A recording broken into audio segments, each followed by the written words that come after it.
সুপ্রিয় চাষি ভাই, ভালো মন্দ সবাই বুঝি, তারপরে অনেক সময় নিরুপায় নিজেকে ভাবি। কেন জানেন? আমি বুঝি না কি করতে হবে, জানি না কোথায় গেলে আমি প্রতিকার পাবো। এইটা যদি হয় আপনার অবস্থা, আমি আপনাকে জিজ্ঞাসা করব, এখানে একটা পেঁয়াজের ক্ষেত, এর গাছগুলো যদি আপনি লক্ষ্য করেন, পাশেই দেখবেন আরেকটা পেঁয়াজের ক্ষেত, এটার গাছগুলো আপনি লক্ষ্য করেন, আপনার কাছে জিজ্ঞাসা কোনটা ভালো? অবশ্যই বামের পেঁয়াজটা অত্যন্ত ভালো এবং সুসংগঠিত একটা ফসল। ডানে যে পেঁয়াজটা দেখেন, এই পেঁয়াজের পাতা পুড়ে গেছে।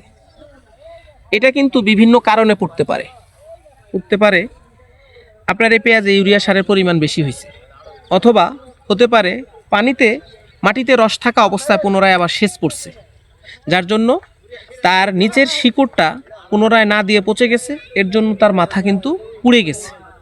এর জন্য আপনাকে খুব দ্রুত এই ব্যবস্থা রাখতে হবে যেন জমিতে রস থাকা অবস্থায় পুনরায় সেচ দিব না, এবং ইউরিয়া সারের পরিমাণটা পরিমিত করব, অতিরিক্ত করা যাবে না। এখন এটা হয়ে গেছে, আপনি কি করবেন?